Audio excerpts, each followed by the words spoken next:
Cécile, Bonjour. bonjour, qu'est-ce qui vous a amené à ce congrès ICF Synergie? Alors, j'ai connu ICF Synergie quand j'ai publié mon livre Manager intermédiaire, guide de survie, il y a 2 ans. Et je parlais un petit peu d'intelligence artificielle en disant ça va venir. Et puis ça vient très très vite. On a eu GPT, on a eu plein de choses. Là, il y a des annonces tous les jours. Aujourd'hui, pour la première fois, le GPT-4 a passé le test de Turing, donc s'est fait passer pour un humain. Donc ça va très très vite.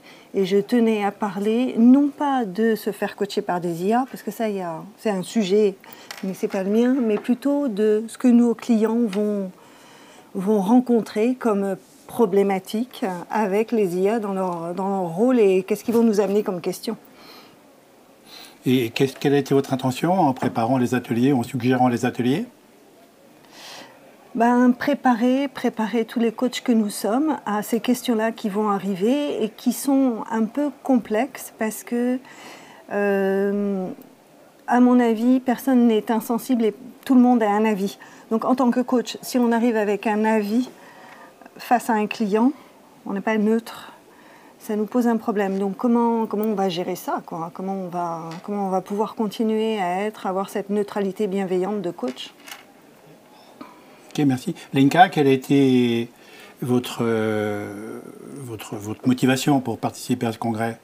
Donc, moi, j'ai le plaisir d'être invitée par mon collègue Johan de co-animer et co-faciliter un atelier sur l'enfant intérieur et comment activer son leader charismatique comment activer son leader charismatique en travaillant sur l'enfant intérieur.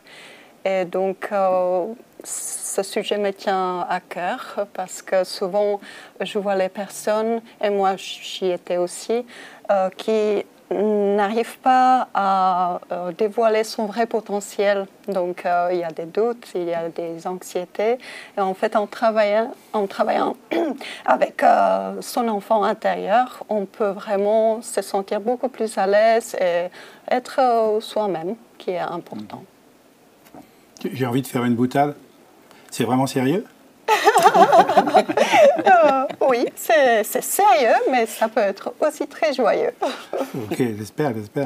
Et quelle intervention vous faites? C'est un atelier qu'on fait oui. ensemble. Ok. Nous faisons ensemble. Ok. Et donc, vous, Johan, vous êtes venu avec quelle intention? L'intention aussi est surtout de partager mon expérience que j'ai vécue aussi avec l'enfant intérieur, que j'ai rencontré pendant la préparation de mon certification de coach, grâce à mon mentor dans le temps, qui m'a fait bouger un petit peu vers le passé, en réfléchissant sur qu'est-ce que ton enfant intérieur ressent, qu'est-ce qu'il a fait, qu'est-ce qu'il veut faire, etc., pour comme ça trouver beaucoup plus son authenticité. Il vous a fait bouger juste un petit peu ou un peu beaucoup? Il m'a bousculé un petit peu, mais la chute était assez profonde. Et riche? Surtout, ah, okay. Oui, surtout j'ai eu riche. peur. Oui, non, surtout riche, oui. Voilà. Ok. Lucette, vous êtes venue, vous, avec quelle intention? Alors moi, l'intention... Alors tout d'abord, ce que je dois dire, c'est que j'ai rencontré Yotis il y a 5 ans, un peu plus de 5 ans, lors d'un webinaire sur la reconnaissance. Et il y a eu un bug incroyable, c'est-à-dire qu'une semaine avant que je passe, j'avais 1000 personnes qui étaient sur le webinaire, qui devaient venir sur le webinaire. Et tout d'un coup, plus personne parce qu'il y a eu un bug. Donc ce qui s'est passé, c'est que j'ai été très touchée après par le travail qu'ont fait les équipes de Synergie pour pouvoir récupérer ces 1000 personnes.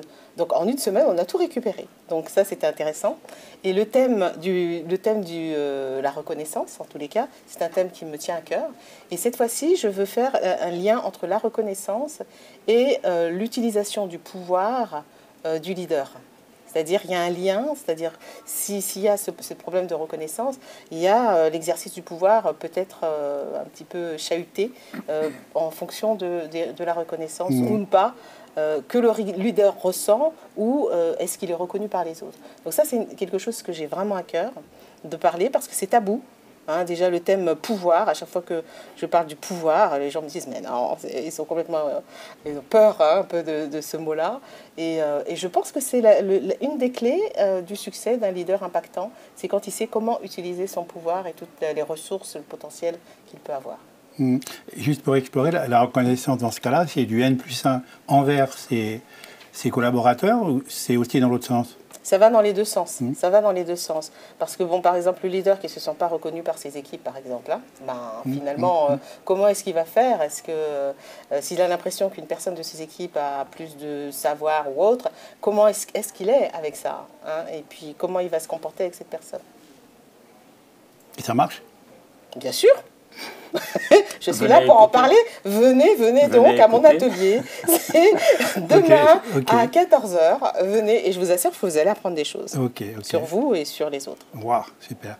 Un mot d'éclusion de chacun sur ce que vous avez vu ce matin, comment vous êtes ici et maintenant.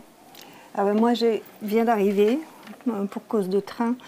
Je trouve que l'ambiance est magnifique. J'ai déjà retrouvé plein de collègues, d'amis, de formateurs.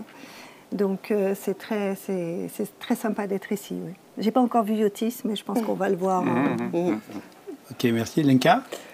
Moi, j'ai observé une touche importante de Yotis, beaucoup d'humour, la créativité, la joie, donc j'ai beaucoup apprécié ça. Merci. Johan? Surtout la bienveillance de tous les synergiens, je trouve, qui donne quand même une atmosphère chaleureuse dans ce congrès qu'on le trouve parfois pas dans d'autres congrès que c'est assez strict ou assez, je ne sais pas quoi, professionnel. Ici, c'est top en professionnalité et professionnalisme, mais il y a aussi beaucoup de chaleur entre les personnes et entre l'organisation. C'est vraiment incroyable. Super. Lucette? Alors moi, j'ai bien peur de ne pas avoir grand-chose à dire en plus de ce qu'ils ont dit, sauf une chose, une petite chose. J'étais très contente qu'il puisse y avoir les dinosaures, les dinosaures du coaching, parce que je me suis dit, mais donc il y a de l'avenir pour moi. Voilà. Et il y a des ancrages. Absolument. Et justement, est-ce que vous avez l'impression d'être à un virage, à un tournant par rapport justement à ces dinosaures qui ont 30 ans de ce métier? J'ai aussi 30 à 35 ans dans le métier, donc je me sens aussi un peu dinosaure. Voilà, on a les cheveux gris déjà. Donc, Et il y a un apport nouveau maintenant, il y a quelque chose de nouveau qui arrive dans cette période-là?